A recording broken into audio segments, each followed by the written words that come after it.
श्रोतेहो नमस्कार. आजच्या वृत्तविशेष या कार्यक्रमात आपलं स्वागत.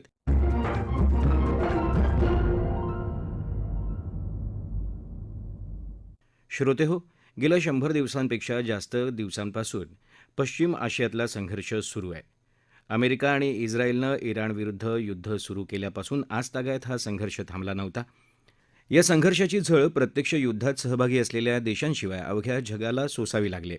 इंधनाची कमतरता आणि इंधनासह सर्वच गोष्टींच्या वाढलेल्या दरांनी सामान्य माणसाचं जगणंही बाधित झालं.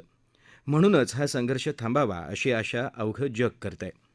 आणि आता ही गोष्ट प्रत्यक्षात उतरण्याची शक्यता निर्माण झाली आहे. येत्या 19 तारखेला हा संघर्ष थांबवण्यासाठी अमेरिका आणि इराणमध्ये करारावर स्वाक्षरी होणार आहे. त्याचविषयी अधिक बोलण्यासाठी निवृत्त प्राध्यापिका आणि आंतरराष्ट्रीय घडामोडींच्या अभ्यासक अरुणा पेंडसे मॅडम आज आपल्यासोबत आहेत. अरुणा मॅडम नमस्कार. आकाशवाणीच्या सगळ्या श्रोत्यांच्या वतीनं आपलं मनापासून स्वागत. नमस्कार. अरुणा मॅडम, गेले 100 दिवसांपेक्षा जास्त दिवसांपासून सुरू असलेला हा संघर्ष संपुष्टात आणण्यासाठी अमेरिका आणि इराणमध्ये येत्या 19 तारखेला शांतता करारावर स्वाक्षरी होणार आहे. ही घडामोड तुम्हाला किती महत्त्वाची वाटते आणि या कराराचं नेमकं स्वरूप काय? दुसरं म्हणजे या करारातून इराणच्या वाट्याला काय येणार आहे, त्यातले महत्त्वाचे घटक काय असतील आणि त्यामुळे त्यांना काय आर्थिक राजनैतिक लाभ मिळतील, याविषयी काय माहिती द्याल? एक तर आपल्याला असं दिसतंय की इराणची ह्या युद्धामध्ये थोडी अधिक सरशी झाली असं म्हणायला पाहिजे. म्हणजे इराण जिंकलंय पूर्णपणे असं जरी नसलं तरी सुद्धा वर्चस्व थोडा इराणचा आहे असं आपल्याला जाणवतं. कारण इराणनी अनेक गोष्टींमध्ये आपल्या मागण्या मागे घेतलेल्या नाहीयेत. त्यांनी अमेरिकेची एक गोष्ट मान्य केली की होर्मुझची समुद्रधुनी आपण 60 दिवसांसाठी आम्ही खुली ठेवू असं म्हटलेलं आहे. म्हणजे पुढचे 2 महिने. 2 महिन्यांनंतर काय असणार आहे हे आत्ता तरी गुलदस्त्यात आहे. ते काय करू शकतात तर ते कदाचित त्यांचं जे म्हणणं आहे की आम्ही मॅरीटाईम सर्व्हिस देऊ, म्हणजे जहाजांची सुरक्षितता आम्ही पाहू आणि त्या बदल्यात आम्ही काही फीज आकारू. हे कदाचित ते करू शकतील आणि त्याला कोणी फार हरकत घेऊ शकेल, अमेरिका घेऊ शकेल असं वाटत नाही. इराकची दुसरी एक जी मागणी आहे ती अमेरिकेने मान्य केली आहे. ती म्हणजे अमेरिकेने आपली सर्व सैन्य आणखीन लष्करी जी काय दल, विमानं, अमुक तमुक सगळं त्यांनी माघारी घ्यायला पाहिजे ही त्यांची अट आहे. अमेरिकेने ती मान्य केली आहे. म्हणजे अमेरिकेचे सैनिक वगैरे इराणच्या किंवा त्याच्या बाजूच्या भूमीवरती असणार नाहीत आणि समुद्रधुनीतून सुद्धा ते माघार घेतील. इराणच्या बंदरांवरती अमेरिकेने जो काही कब्जा म्हणता येणार नाही पण त्यांच्यावरती त्यांनी जी बंदी घातलेली आहे ती बंदी उठवली जाईल. आणखीन एक जे महत्वाचं म्हणजे आता हा आर्थिक मुद्दा आहे इराणच्या संदर्भातला, इराणच्या बाजूनी जे करारामधला जो मुद्दा आहे तो की इराणनी अगदी सुरुवातीच्या याच्यामध्ये त्यांच्या वाटाघाटींमधून जो एक मुद्दा येत होता तो रिपेरेशन्स म्हणजे युद्ध खंडणी अमेरिकेने द्यावी आम्हाला, कारण अमेरिकेने हा आमच्यावरती एकतर्फी हल्ला केलेला आहे. हे एक बेकायदेशीर युद्ध आमच्यावर लादलंय आणि त्यामुळे आमचं जे नुकसान झाले त्या नुकसान भरपाई आम्हाला द्यावी. तर आता त्या पद्धतीचे रिपेरेशन्स नाही आहेत, म्हणजे निदान करारामध्ये त्याबद्दलची चर्चा नाहीये. पण अमेरिकेने गेली अनेक वर्ष, निदान 20-25 वर्ष इराणची मालमत्ता, अमेरिकेत असलेले त्यांचे जे काही इन्व्हेस्टमेंट्स आहेत ते जे गोठवलेले आहेत त्या मालमत्ता ते खुल्या करणार आणि इराणवरती असलेले आर्थिक निर्बंधही ते काढून घेणार. ही एक महत्वाची बाब ज्याच्यामुळे इराणने कदाचित या प्रकारच्या प्रस्तावाला मान्यता दिली असणार आहे. आणि अमेरिकेच्या दृष्टीने याच्यामध्ये काय आहे तर इराणने हे मान्य केले की आता युद्ध थांबवू, म्हणजे मला अमेरिकेच्या दृष्टीने याच्यात काय फायदेशीर आहे हे फार मोठं काही दिसत नाहीये, पण युद्ध संपेल हे त्याच्यामधली महत्वाची गोष्ट आहे. थोडक्यात अनेक बाबतीत हा करार जितका इराणच्या हिताचा आहे तितकाच अवघ्या जगाच्या पण हिताचा आहे शांततेच्या दृष्टीनं, आपण असं नक्कीच म्हणू शकतो. पण अनेक वेळा असा करार होण्याच्या शक्यता निर्माण झाल्या होत्या आणि पुन्हा पुन्हा नंतर संघर्ष उफाळून आला आणि त्यामुळे असा करार होऊ शकला नाही. या सगळ्या पार्श्वभूमीवर आत्ताचा करार होईल याबाबतची निश्चितता अनिश्चितता याबाबतीत तुम्ही काय सांगाल आणि त्याची कारणमीमांसा कशी कराल? आपण जो प्रश्न विचारलाय त्याच्याबद्दल सांगायचं म्हणजे 100 दिवसापेक्षा जास्त हे युद्ध चालू होतं आणि या युद्धामुळे एकंदरीतच जगावर बरेच परिणाम झाले, जागतिक राजकारणावर मोठे परिणाम झालेत आणि प्रामुख्याने पश्चिम आशियाई देशांच्या राजकारणावर मोठा त्याचा प्रभाव पडणार आहे आणि पडतोय. कराराच्या मुळे काही मोठं होणार आहे कसं होणार आहे माहिती नाही. कराराचा मुख्य उद्देश आहे युद्ध थांबवणे आणि ह्या कराराने युद्ध थांबेल अशी आता आपण आशा करूया. पण अजून 2 दिवस आहेत, म्हणजे परवा शांतता करारावर सह्या होतील.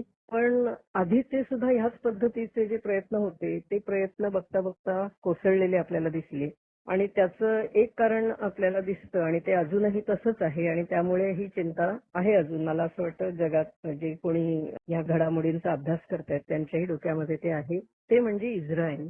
इस्रायलनी या करारामध्ये सामील व्हायला नकार दिलेला आहे. खरं तर इस्रायल हा युद्धामधला एक मोठा घटक आहे. अमेरिका आणि इस्रायल दोघांनी मिळून इराणवर हल्ला केला आणि त्याच वेळेला इस्रायलनी लेबननवर पण हल्ला सुरू केला. गाझामध्ये त्यांनी आपले हल्ले वाढवले आणि आता परिस्थिती अशी आहे की त्यांना हा करार नको असल्यामुळे पुन्हा लेबननवर त्यांनी कालपासून हल्ले सुरू केले. प्रश्न असा आहे की हा करार ट्रम्प यांना किती महत्वाचा वाटतो त्यावर ह्या कराराचं भवितव्य काही प्रमाणात अवलंबून आहे. कारण इराण आणि अमेरिका दोन्ही बाजूनी काही बाबतीमध्ये माघार घेतली आणि काही बाबतीमध्ये त्यांनी आपल्या भूमिका स्पष्ट केल्या आहेत आणि त्यावर ते ठाम आहेत. पण लेबनन मध्ये सुद्धा म्हणजे एक महत्वाची अट इराणने जी घातलेली आहे ह्या कराराच्या आधीची ती अशी आहे की सर्व प्रकारचे हल्ले आणि सर्व प्रकारचं जे काही युद्ध आहे ते थांबलं पाहिजे सर्व भागात.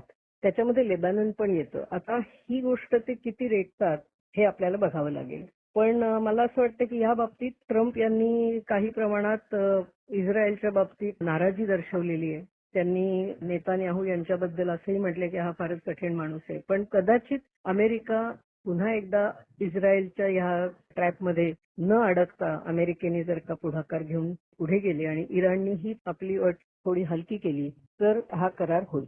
या करारावर सह्या होतील आणि ह्या करारावर सह्या होणं म्हणजे आत्ता जे युद्ध चालू आहे ते युद्ध थांबणं आणि ते युद्ध थांबण्याची केवळ बातमी आली तरी गेल्या 2 दिवसामध्ये कच्च्या तेलाच्या किमती खाली आलेल्या आहेत. आणि काही प्रमाणात मला असं वाटतं लोकांच्या मनात आशा निर्माण झालेत की आता हे जे संकट आलेलं आहे युद्धामुळे ते संकट काही प्रमाणात कमी होईल. अरुणा मॅडम, आता थोड्याच वेळापूर्वी तुम्ही उल्लेख केल्याप्रमाणे इराणचा अणू कार्यक्रम हा या संघर्षातला एक कळीचा मुद्दा होता. आता या पुढच्या वाटाघाटींमध्ये त्याबद्दलची स्थिती काय दिसते, याविषयी काय माहिती द्याल? त्यांनी पहिल्यापासून हे म्हटलेलंच होतं की आमचा अणु कार्यक्रम हा शांततेसाठी आहे आणि वारंवार आंतरराष्ट्रीय अणु नियामक जे मंडळ आहे त्या मंडळाच्या सभासदांनी इराणमध्ये वारंवार भेटी देऊन हे चेक केलेलं होतं की आहे का आणि त्यांनी म्हटलेलं होतं की इराण हा अणुशस्त्र बनवत नाहीये, त्यांचा कार्यक्रम शांततेसाठी आहे. आता गुप्तपणे ते काही करत असतील तर आपल्याला कोणालाच माहिती नाही, ते कुठल्याच राष्ट्राला तसं सांगता येणार नाही बाहेरून. पण त्यांना कायमच याबद्दलचे सर्टिफिकेट मिळाले की ते नाहीये. त्याच्या अगोदर ओबामांच्या बरोबर त्यांनी करार केलेला होता अणु कार्यक्रमाच्या बद्दल आणि इराणने आपल्यावरती बंधनं लादून घेतलेली होती. इराणने आत्ताही तेच म्हटलंय, पण इराणने एक म्हटलंय की आम्ही युरेनियम आमच्याकडचं नष्ट करणार नाही किंवा देणार नाही. म्हणजे आपला शांततेसाठीचा अणु कार्यक्रम चालू राहील हा मुद्दा त्यांनी ठेवलेला आहे. आज आपल्याला असं दिसतंय की हा कार्यक्रम इराण चालू ठेवतं का नाही, पण अगदी शांततेसाठी सुद्धा जर का तुमच्याकडे न्यूक्लिअर कपॅसिटी असेल तर तुम्ही शस्त्र केव्हाही निर्माण करू शकता हे जगात सगळ्यांना माहिती आहे. अमेरिकेने सध्या तरी इराणच्या या अणु कार्यक्रमाच्या बद्दलच्या ज्या धोरणाला किंवा आम्ही शांततेसाठी बनवतो याला मान्यता दिलेली असं दिसते किंवा या करारात ते चालू ठेवू असं दिसतं. आणखीन एक मुद्दा सांगायचा होता तो म्हणजे क्षेपणास्त्रांच्या संदर्भात इराणनी कोणत्याही प्रकारचं लिमिट मान्य करणार नाही हे आधी स्पष्ट केलं की आमच्या क्षेपणास्त्रांच्या कार्यक्रमावर आम्ही बंदी आणू देणार नाही. हे तो नॉन निगोशिएबल आहे. हाही भाग आहे. या करारातून अवघं जग ज्याची वाट पाहतंय ते म्हणजे हॉर्मुझची सामुद्रधुनी खुली होणार आहे. पण हॉर्मुझची सामुद्रधुनी खुली होणार म्हणजे नेमकं काय होणार? त्याचा जागतिक अर्थव्यवस्थेला पर्यायानं भारताला कशाप्रकारे दिलासा मिळणार आहे? याबद्दल सगळेच जण जाणून घ्यायला उत्सुक आहेत. त्याबद्दल काय सांगाल? होर्मुझची सामुद्रधुनी अगोदर खुलीच होती. 28 फेब्रुवारीच्या आधी त्याच्यात काहीही प्रॉब्लेम्सच नव्हते. अगदी नॉर्मली जहाजं येत जात होती. सर्व प्रकारचा व्यापार तिथून चालत होता. त्यावेळेला तो एक चोक पॉइंट असेल याबद्दलची काही कल्पनाही नव्हती. म्हणजे सुएझ कॅनॉल होताच. पण हा सुद्धा चोक पॉइंट होईल असं त्यावेळेला वाटलेलं नव्हतं. पण युद्ध चालू झाल्यावर इराणनी होर्मुझच्या सामुद्रधुनीचा हा जो सामरिक त्याचं जे महत्व आहे ते लक्षात घेऊन त्यांनी ते बंद केलं. कारण हा त्यांनी शस्त्र म्हणून एका परीने ह्या गोष्टीचा वापर केला. आणि त्यामुळे जो व्यापारात अडथळा निर्माण झाला आणि ज्याच्यामुळे पुढे तेलाच्या बाबतीतलं जे जागतिक संकट तयार झालं. कारण जवळजवळ दुप्पट झाल्या तेलाच्या किमती बॅरल मागे आणि त्याचा परिणाम सगळीकडेच झाला. अमेरिकेमध्ये सुद्धा त्याचा परिणाम झाला. तर तो मुद्दा अमेरिकेने आता लावून धरलेला आहे की होर्मुझची सामुद्रधुनी खुली व्हायला पाहिजे आणि इराणने त्याला तत्वतः मान्यता दिली की 60 दिवस तरी ही सामुद्रधुनी पूर्ण खुली असेल किंवा पुढेही खुली असेल. पण पुढे ते काय करतील, कारण आता असं आहे की त्याच्यामध्ये काही ठिकाणी सुरुंग पेरलेले त्यामुळे त्यांना अजून त्या सामुद्रधुनीचं सेफ करण्यासाठी त्यांना काही पावलं उचलावी लागतील. पण बऱ्याच अंशी जिथे सेफ्टी आहे तिथे ते ती सामुद्रधुनी खुली करतील. आता सामुद्रधुनी खुली होईल काही काळाने कदाचित ते त्या ठिकाणी टोल आकारतील एका परीने. टोल म्हणजे ते म्हणतील आम्ही ते मॅरीटाईम सर्व्हिस असा शब्द वापरला जातोय, की जहाजांची सुरक्षितता आम्ही देण्यासाठी आम्ही त्यांच्याकडून काही फीज वसूल करू. ते आत्ता ते म्हणत नाहीये, पण ते करणार ते कारण त्यांच्या प्लॅनमध्ये तो एक भाग आहे. तर त्यांचं प्रचंड नुकसान झालंय युद्धामध्ये. ते भरून कसं काढायचं तर ते आम्ही ह्या पद्धतीने भरून काढू हेही त्यांनी म्हटलेलं आहे. त्यामुळे आता पहिले 60 दिवस ती पूर्ण खुली असेल. आता पुढे काय होतं हे आपल्याला पाहायला लागेल. आत्ताच आपण सांगू नाही शकत. पण खुला झाल्यामुळे भारताच्या दृष्टीने काय होणार आहे तर भारतात पूर्वीप्रमाणे आपल्याला तेल आयात करता येणार आहे. तेल आपली आयात जर का पूर्ववत झाली तर आपल्या देशातलं सुद्धा हे जे तेलाचं संकट आहे म्हणजे गॅस न मिळणं किंवा कमर्शियल गॅस अत्यंत महाग होणं या गोष्टी कदाचित रिव्हर्ट होतील आणि भारतीय अर्थव्यवस्थेला काही प्रमाणात दिलासा मिळू शकेल. हे युद्ध थांबणं आणि सातत्याने हा जो होर्मुझच्या सामुद्रधुनीचा वापर करून जागतिक व्यापारावरती जे काही बंधनं येत होती ती निघणं हा एक महत्वाचा भाग आहे. आणि त्यामुळे काही प्रमाणात जागतिक व्यवहार आहेत ते सुरळीत होतील आणि शांतता प्रस्थापित होईलच. अरुणा मॅडम, हे युद्ध जरी अमेरिका, इस्रायल आणि इराणमधलं असलं तरी हा करार अवघ्या जगासाठी आणि भारतासाठी सुद्धा तितकाच महत्त्वाचा आहे. इतक्या महत्त्वाच्या विषयावरती तुम्ही फार सोप्या शब्दांमध्ये नेमकी माहिती दिलीत, त्यासाठी आपला वेळ दिलात, याकरता आकाशवाणीच्या सगळ्या श्रोत्यांच्या वतीनं आपले मनःपूर्वक आभार. या मुलाखतीसाठी मला बोलावलं याबद्दल धन्यवाद.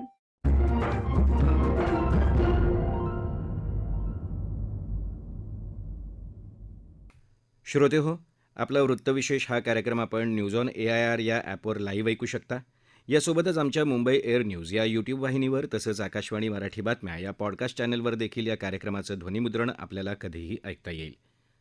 याबरोबरच आजचा वृत्तविशेष हा कार्यक्रम संपला. हा कार्यक्रम आकाशवाणी मुंबईच्या प्रादेशिक वृत्त विभागानं सादर केला.